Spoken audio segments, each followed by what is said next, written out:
Okay, we'll start with this, Wolf. Word around the campfire seems to be that talks for a Katie Taylor fight with Mossely-Yoka Mosley are underway for a September 4th fight.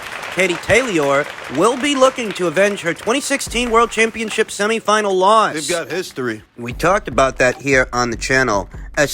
Mossely-Yoka, I felt, was one of the front runners for a Katie Taylor fight. Both her and current undisputed welterweight champion Jessica McCaskill. I half expected to see Jessica land a rematch with Katie Taylor, but Katie has other plans. It appears Katie wants vengeance, and she might get it, because Mossely-Yoka, as a professional boxer, she's not who she was as an amateur. Don't get me wrong, she's good. But if I'm being honest, I don't see in Mossely-Yoka what I saw in Chantel Cameron, what I saw in Terry Harpier, what I saw in Michaela Mayer, what I see in Alicia Baumgartner, what I see in Rhiannon Dixon, Svanya Marshall, several others. There's a certain X factor, certain je ne sais quoi, that Estelle Mosley, she just ain't got it. Not for me. she's good. Estelle Mosley, she's an Olympian, but she's not just an Olympian. She actually medaled. She's an Olympic gold medalist, sporting a professional record of 9 wins, no losses, with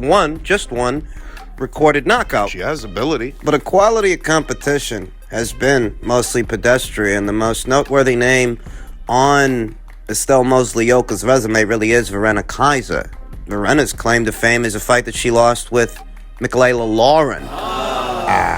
It's a situation to where if Katie Taylor is going to be Estelle Mossely-Yoka's next fight, I think that's a fight that Katie Taylor can win. I think that's a fight that Estelle can lose. What I think. Understand that this is the pros. This ain't no fucking 4-rounder. This ain't no 4-round fight. You ain't fighting no 4-round fighter. I saw Estelle Mosley against France's own Emma Gongora, a fight that's still fresh in my mind. Emma Gongora, gorgeous fucking fighter. Kickboxer that crossed over into boxing, who ahead of that fight with Estelle had never won a professional boxing match. She lost a professional boxing match, never won one. And she gave Estelle Mosley fits. Emma Gongora, who sported a professional record of 0-1, gave Estelle Mossely-Yoka all she could handle. She did look better against Verena Kaiser, though Verena is nowhere near as athletic, not as aggressive as Emma Gongora, not as gung-ho. I think that's why the work was a lot tidier in that fight for Estelle than the fight before it. Though Verena Kaiser, she's no Katie Taylor. Look, Estelle Mossely-Yoka debuted as a professional in 2018. There have been some breaks in her activity. There have been some breaks in her career, as Estelle was with Child. And I kind of get the sense that if not for those breaks, Estelle would be further along, perhaps more maturated as a fighter, more maturated as a professional, better well-developed. Estelle Mossely-Yoka hasn't had a standout performance like what we saw from Katie Taylor against Nina Menke and Vivian Obanoff and Anaísta de Sanchez. I mean, Katie's got several standout performances where Estelle... She doesn't actually have one. And I've been following the career of Estelle Mossely-Yoka since 2018. 9 professional fights, 9 professional victories, but no standout performances. Nothing that grabs you. Nothing that has left a lasting impression. I have been waiting for Estelle to maturate, develop into a more well-rounded fighter, a put-together product. It hasn't happened yet, and if Katie Taylor is to be her next opponent, I believe that Katie will exact vengeance on Estelle Mossely-Yoka. Katie's been in there with some of the best fighters at 135, the best fighters from 135 pounds, and even some from 140, whereas Estelle, the most solid girl she's fought, is Verena Kaiser. The discrepancy in their quality of competition, well, it's night and day. Estelle's been over there in France fighting these girls, some of which had decent records, but they don't represent the best and brightest fighters at or around these weights, and this is who she's been fighting. And I'm not holding that against her. I'm just looking at who she's been fighting and asking myself, are these the girls that are supposed to have prepared her for this kind of fight? Because if these are the girls, then she ain't prepared. She's been on the outskirts too long. It's kind of like what you see from Germany's own Nicole Wessner, who sports a professional record of 16 wins, no losses, 7 knockouts. Nicole Wessner, like Estelle Mossely-Yoka, has an unbeaten record. Lots of victories there, but nothing noteworthy, nothing that really stands out all that much. Grabs you. And Nicole, like Estelle. Estelle, like Nicole.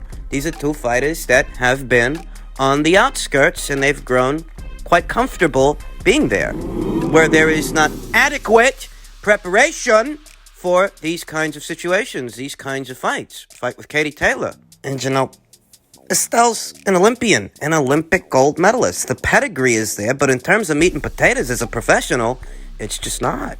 I think of Terry Harper, who debuted the year before Estelle Mosley debuted as a professional. Look at the kind of people Terry's already fought. And Terry don't come from the Olympics, you understand. She ain't got that kind of pedigree, but look at the kind of people she's already fought. She fought Eva Wahlström, WBC super featherweight champion, Eva Wahlström. She fought unbeaten Katharina Sanders. Ms. Great Britain. Tasha Jonas, Vivian Obanoff, Nina Bradley. That's basically saying that Terry Harper, who's younger than Estelle Mossely-Yoka, isn't an Olympian like Estelle Mossely-Yoka, has a much more robust and complete body of work than Estelle as a professional, and she debuted the year before Estelle. That's it. Terry debuted in 2017, Estelle debuted in 2018. And their quality of competition, I mean, it's nowhere near the same. So look, I'm just giving it to you straight. It's the only way I know how to give it to you. And I don't like Estelle Mosley's chances in this Katie Taylor fight. I think she's underdeveloped and she's not ready for it. We get the final draft back from Saudi. Okay, everyone's on board. Tyson Fury comes out. The fight's on. I'm happy. It's all done. Spoke to the Saudis. Got confirmation. Let's go. 2 days after. Oh, sorry guys. We've got to do the rematch. I mean, what sort of ruling is that from an arbitrator to order a rematch with a specific date? And then, when the arbitration ruling comes through, you clearly see that Top Rank had the ability to terminate the agreement with Deontay Wilder back in, I think it was December. But the fact is, they didn't terminate.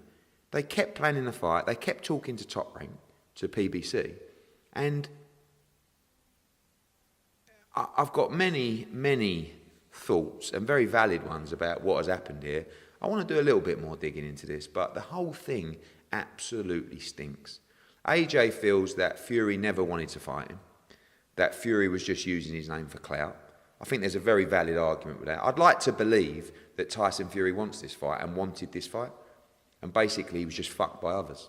I got to a stage where no one tried 1 inch to ever make this fight, apart from me and AJ. Listen, sweetheart, if you don't want to take it from Eddie Hearn that the people over there at Top Rank were always going to have this third Wilder fight, that was their plan all along, that was their ulterior motive, they were really just wasting Eddie Hearn's time. If you don't want to take it from Eddie, you don't want to believe him, you don't have to.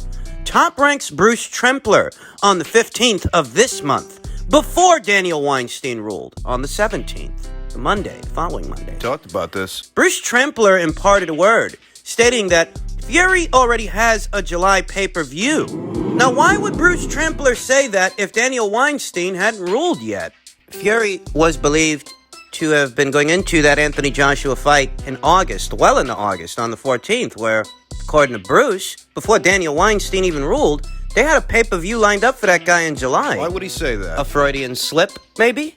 Mick Hennessy, Tyson Fury's old promoter. Because in case you're not aware, he wasn't always with Frank and he wasn't always with Bob. Those two guys, they didn't come into it till much later in Tyson Fury's career. Mick says he's not surprised that Deontay Wilder derailed the Joshua unification match. Mick said, I wasn't surprised one little bit, really, because you got to realize that Deontay Wilder has got very, very capable and extremely professional people in Shelley Finkel and Al Hyman. And although they haven't joined the circus, they've been sitting in the background, doing their due diligence and not mouthing off. Hennessy said the sky spots. Would I have done something differently? Yeah, 100%. You can't put deals together while there's an arbitration in place. That's way too presumptuous. It's crazy. Maybe during that period, if they were able to fight in other fights, especially Joshua could have been working this whole time. Couldn't he? And Mick's right. Why the hell would you try to put a fight together if you know the guy you're trying to fight is in the middle of an arbitration?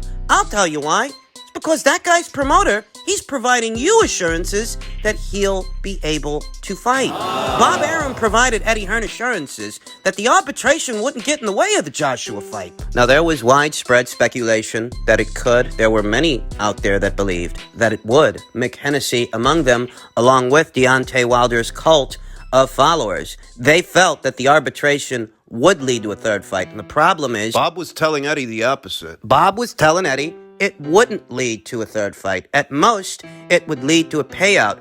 Only so that when Daniel Weinstein ruled and awards Wilder the decision, Bob makes the decision not to pay Wilder out. You said that the most this will lead to is a payout. And now you don't want to pay the guy out? And the speed at which this event is being orchestrated, that things are moving really quickly for Wilder and Fury 3, aren't they? It's almost like this is what you were planning on doing all along, and you just took this as an opportunity to waste Eddie Hearn's time and perhaps tried to make him look bad. That if this Joshua fight don't materialize, you can always wrap it around his neck and blame him for it. Since he's the one doing all the legwork. Per a tweet from Michael Benson, Tyson Fury versus Deontay Wilder 3 is still being planned to be the first boxing event at the new Allegiant Stadium in Las Vegas. Frank Warren has confirmed. He said it'd be set up for around 35,000 to 40,000 fans.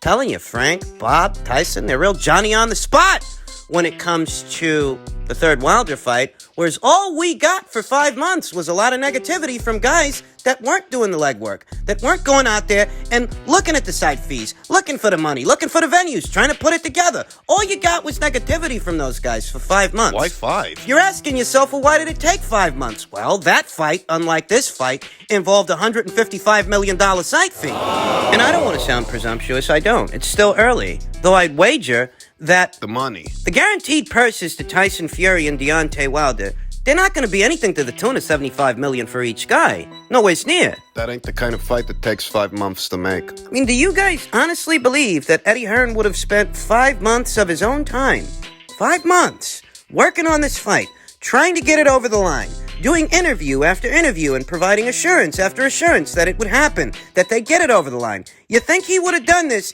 if he felt the ruling would go the other way? Nah, man. If he felt that Wilder could derail the undisputed title fight? Do you think he honestly would have spent that much time working on this if he knew this was going to happen? No fucking way. There are many of you out there that are struggling with this. You're telling yourself that Eddie Hearn knew about the arbitration. Yeah, he knew about the arbitration. We all knew about the arbitration. But Eddie Hearn, like many of us, was led to believe that the arbitration wouldn't get in the way of the fight, that the coast was clear for Joshua versus Fury. As it turns out, that was a lie. And the Wilder people actually had the option of terminating this engagement back in December, late last year.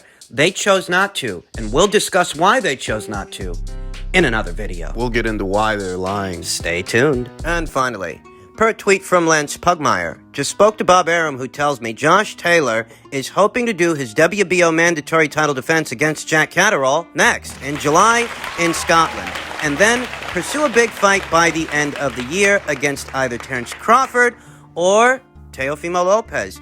This isn't what I expected, though it was a scenario that we discussed. Talked about it. Because Jack Caterrall decided to step aside to allow the undisputed title fight to take place on the premise that he'd get the winner. The winner is Josh Taylor. I didn't really think that Josh was going to stick around long enough to do this, but he's a man of his word. He's a Capricorn after all, and I do know something about that. I'm not against the fight, I'm not. Josh Taylor, given the run that he's had at 140 pounds in only 18 professional fights, is entitled to a lighter touch, if you will.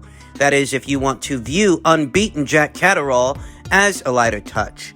This would be a homecoming fight for Josh Taylor. He wants to put something on for the hometown fans. I'm not against it. I expected for Josh, his situation, to be semblant of Terence Crawford's situation after Terence unified all the titles at 140 pounds. Shortly after that, he moved up to 147. He was under mounting pressure to do so from his critics, from his naysayers, who wanted to slight this achievement, becoming a member of this very exclusive club, the Undisputed Club, even more exclusive in the four-belt era. He was under mounting pressure to move up to the welterweight division and face that division's best and brightest fighters. That quickly turned into excuses for those fighters not to give him the time of day, based on who his promoter is. For years. And this isn't an issue when we're talking about a Canelo Alvarez. When we're talking about Canelo, nobody cares who he's with. But when it's about Terrence, promoters and networks and platforms suddenly became an issue. Became an issue for Danny Garcia. Became an issue for Errol Spence Jr. And especially. I would say they became an issue for Keith Thurman, but Keith Thurman was sat out for 2 years. So, I mean, really, he's not even a factor. In many ways, he still isn't. He's been sitting out for 2 more years